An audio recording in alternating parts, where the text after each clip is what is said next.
afternoon, boys and girls. When we left off last time, remember, Mrs. Piggle had given Melody the cure. And so what was happening, every time she cried, she was like becoming soaking wet. And that's where we left off. Melody did, and the tears stopped. Everybody stared at her in wonder. "I've never seen so many tears in my whole life," her father said. "How in the world did you do it?" "I don't know," Melody said. "I just started to cry and the tears came out." "I'm going to rent you out to water lawns," her daddy said. "Salt water kills grass," Cornell said. Mrs. Foxglove said, "Instead of talking nonsense, let's all get busy and wipe up this water." After everything had been wiped off and dried out as much as possible, Melody went upstairs and changed into her pajamas and bedroom slippers, and her mother gave her another plate of dinner. The rest of the meal was devoted by talking about Melody's amazing new achievement. By the time it was over, she began to feel very important. In fact, she didn't see any reason why such a remarkable child should help with the dishes. Harvard said, "Listen, wet wash rag, it's your turn to do the pots and pans." Melody said, "Don't you dare call me wet wash rag, Harvard Foxglove, or I'll tell Daddy that you broke Mrs. Maxwell's greenhouse window." And Cornell said, "If you tell on Harvard, Melody, I won't take you on the roller coaster with me next Saturday when we go to Trent and Pansy's party." "What party?" asked Melody. "The party Mrs. Popsicle is giving for Trent and Pansy's birthday. And Mr. Popsicle's taking us all to Playland and to a movie show," Emmy said. "And it is your turn for pots and pans. Melody, you know it is. It's right on the chart." "Oh, all right," Melody said. Everything was going very well until Harvard and Cornell started dueling with two big spoons, and in jumping around Cornell, stepped hard on Melody's toe.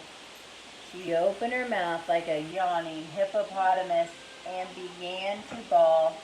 Instantly, 2 faucets of tears gushed out of her eyes and soaked her pajamas, bedroom slippers, Emmy's dish towel, and Solomon, who was rubbing against her legs. "Help! Help, Daddy! Make it stop!" yelled the boys. "Smile!" shouted Emmy. "Ooh!" She wailed, and the tears poured out faster, and pretty soon the kitchen floor was covered with water. Then Mr. Foxglove came striding out and pushed Melody over to the sink and held her there so her tears would go down the drain. He told Melody to stay there by the sink until she decided to stop crying. She wailed, "But I'll be all wet! I'll catch pneumonia and die!" "That is your problem," said her father coldly. "You can either stop crying, smile, stop the tears, and change into dry things, or you can spend the rest of the night standing there at the sink." Mr. and Mrs. Foxglove were playing Scrabble. Emmy was asleep, and Harvard and Cornell were supposed to be doing their homework when Melody finally stopped crying and sloshed upstairs to change into dry pajamas and slippers.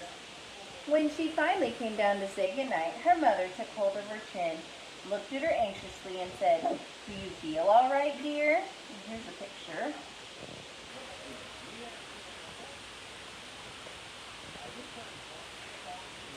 Melody smiled rather sheepishly and said, "I feel kind of cold, but not a bit sick."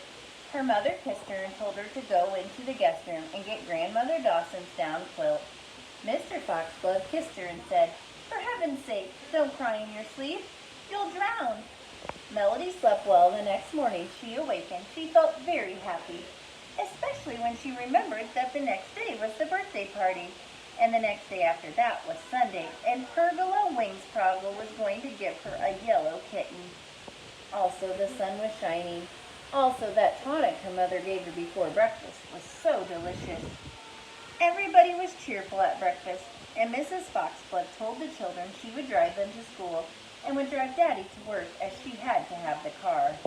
All the children were smiling when they got out of the car at school, and Mrs. Rexall, the principal, said to old Joe, the janitor, "I'm delighted to see that little Melody Foxglove has at last cheered up."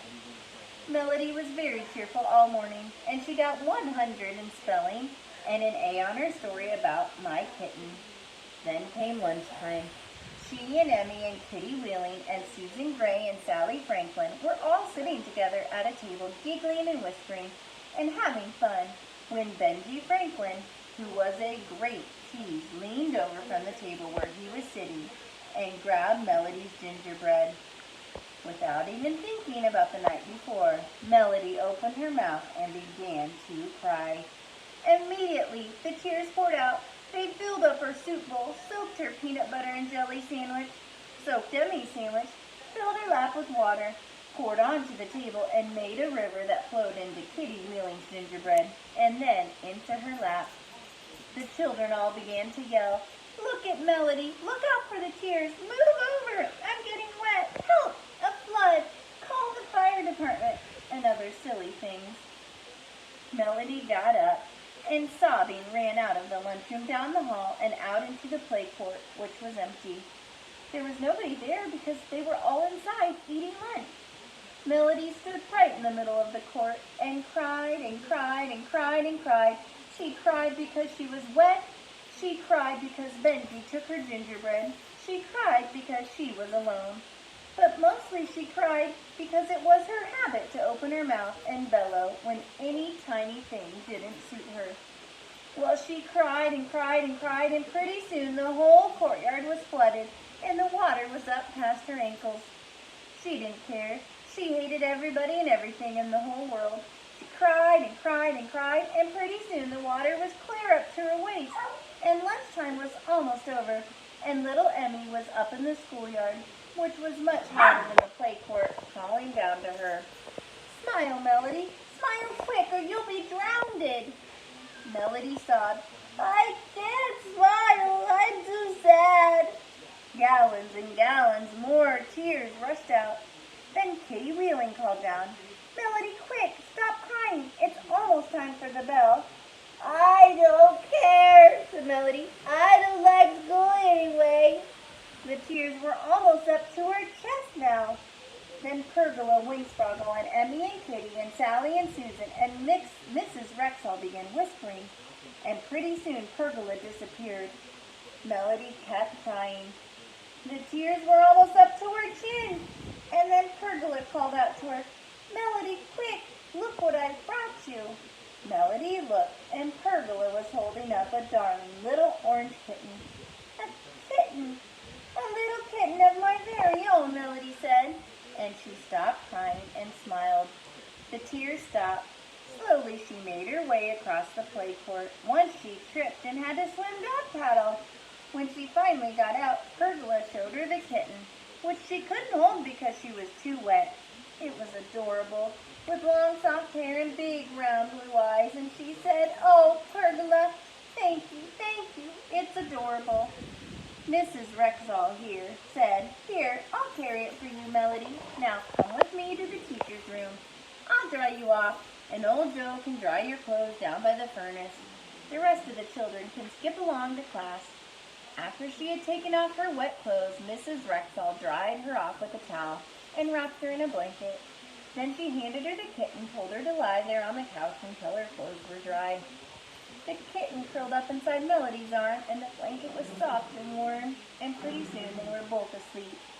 She woke up when Mrs. Rexall came in, with her clothes all wrinkly but dry, and then there was Mommy to drive the children home, and school was over.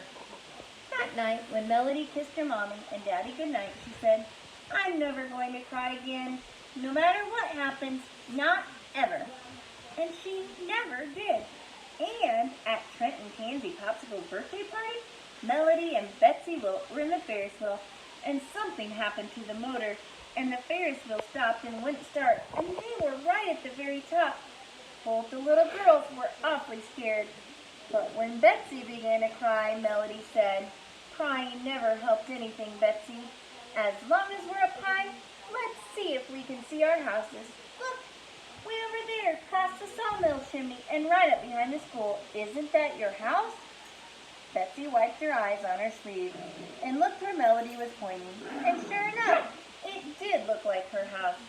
Then she noticed that she could see Little Willow Lake. Then she saw the building where her father worked, and they both thought they saw Melody's house.